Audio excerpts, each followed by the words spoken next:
again. Welcome back to episode number 41 of Travel Talk. Today's episode is going to see the Botanical Gardens, the Harbour Bridge and the Opera House, but this time in glorious sunshine, not in crappy rain and grey clouds, because that sucks arse. Yes, it does. As you can tell, I'm excited. Sunshine, woo! So yeah, like I said, I'll be going to see those today. So we'll get straight into the video. So I got up this morning, headed downstairs for some coffee and some food. I've been kept up the entire night before, obviously, again, by teeth grating boy.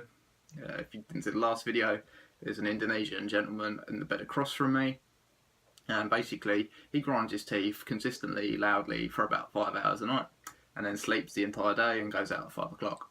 So, God bless him. So yeah, he kept us all up again. I had a bacon and egg roll. I ate like a third of it because I wasn't really that hungry, but I needed something. Headed back upstairs to sit down in the TV area for a little while, just before getting ready to head out. Just get a little bit of energy up again, because like I say, we weren't sleeping well because nobody in the room was enjoying themselves while old Grady the teeth boy was there, so it wasn't great, but you know, you get past these things, you move on, you don't moan. So eventually I headed out about 10:30. In previous videos I've said Sydney has a free bus that takes you from certain points in the city, and it's kind of like does a big loop of the city, so it's easy to get around. So I jumped on that, headed down to the waterfront. Like I said, the free bus is really good because it encourages people to not drive all day long. It's really good. It's free. It makes sense to do that, and a lot of big cities don't do that, which is a shame because it would encourage a lot more public transport, which obviously reduces the old carbon footprint, which is always a good situation. So yeah, jumped on the bus, got to the waterfront, and with the sun shining, the Opera House and the Harbour Bridge were illuminated in a glimmer of golden light, and which is unusual because last time I saw them there was like rain clouds above them, so you know, always a nice change. But yeah, it made for beautiful views, obviously for beautiful photos, and yeah, walking past them, it was nice today because last time, like I say, we'd walked past them, it was raining, and you can't really, you can enjoy something while it's raining, but you still, the rain's putting you off slightly. But whereas with this, it was like beautiful sunshine, and you could just enjoy the view and the situation and the location and everything. You could just enjoy yourself, you know. You don't have to worry about rain or umbrellas, so that's the important bit. So yeah, headed into the Royal Botanical Gardens, and they are beautiful in the sunshine. Like the colours of the flowers and the plants really they lift the entire area, and you know, it's just a beautiful sight to look across all of them, and the reds, the purples, it brightens the entire area, and yeah, it was really good. It's about, I think the Botanical Gardens are something like 30 hectares or something like that, which, you know, it plays home to a lot of wildlife and some questionable rock formations. Admittedly, I'm thinking they're man-made because they're quite far enough of where the water is, so. But yeah, it's a really nice place to go. You can spend a good few hours there just like enjoying the scenery and sitting maybe on a bench or on the grass, having a picnic, you know, it's that kind of area. Which is, like I say, I don't think a lot of big cities have that in abundance, and that's good that they've got that, because you know, it just unites people to enjoy life. You know, that's the important thing. So yeah, I began to sit by a bench. Yeah, no, I decided I was going to sit by a bench because sitting on it's so like 21st century. So, yeah. I sat on the bench there was a big pond kind of in the middle of the gardens, and it had a lot of different ducks and fish and some eels, ironically, which apparently the eels, basically what happens is they aren't actually native to the pond. They should be in the ocean, but basically what happens is whenever they drain the pond to clean it, they take the eels out and put them back in the water.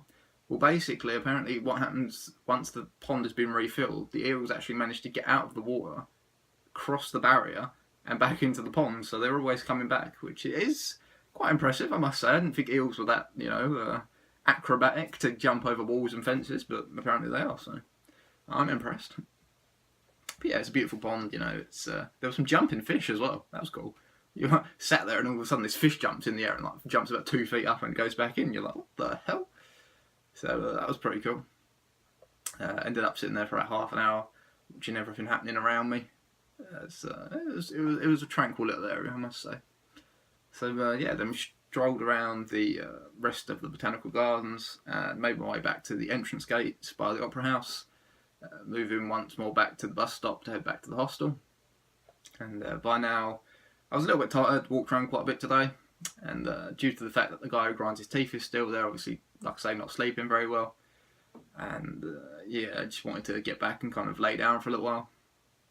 And I think I was at the point where if old matey had grinded his teeth again, I probably was going to smother him with his pillow. So that was kind of the area of ideas I was into at that time. And I think most of the people in the room would have applauded me for doing that and not covered it up. So you're lucky you didn't die. So yeah, I managed to go back to the hostel, and I was looking on my laptop for jobs, and I actually managed to get a job interview for the next day, which was really good news. And the job would be to deliver leaflets in different places in Australia, but importantly, obviously, it would be income, and income is important when you're going to be travelling around somewhere for a year, because without that, you can't really sustain yourself on savings. And yeah, it's just nice to have something to do, to be fair. I mean, obviously, it's really good to do the touristy thing for a while, but Sydney isn't the most tourist-based city. Sydney's more like a London without the attractions, in all honesty. And I feel like I was getting to the point where I had done quite a bit in Sydney, and was going to get to the point where I was going to get quite easily bored if I didn't have something else to do. So yeah, it was good to get a job interview. I'd have to go to that tomorrow afternoon at about, I think it was 2 o'clock sort of time. So I kind of got all my documentation ready, made a photocopy of my passport at the library, which was just down the road.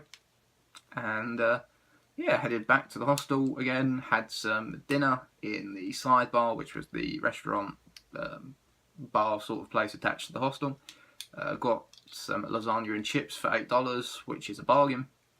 And then yeah, headed back up for an early night. Like I say, I had the job interview tomorrow, I wanted to be well rested, hopefully.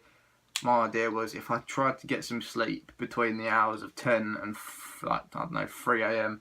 before Teeth Grindy Boy came back in, at least I'd had a certain amount of time, you know. And spoiler alert, he came back and he did it all again, and I was very close to getting up and punching him in the head at one point, but I didn't, because I'm not that type of guy. So but yeah, this is where I'll leave this episode. Hopefully you've enjoyed hearing about the Opera House in the sunshine. I'll put some photos at the end of the video again. And yeah, just like, subscribe, give my face a little wink. I don't even know why I said that for. Give my face a little wink. I'm so pretty, give me a wink. And yeah, I guess I'll catch you next time. See ya.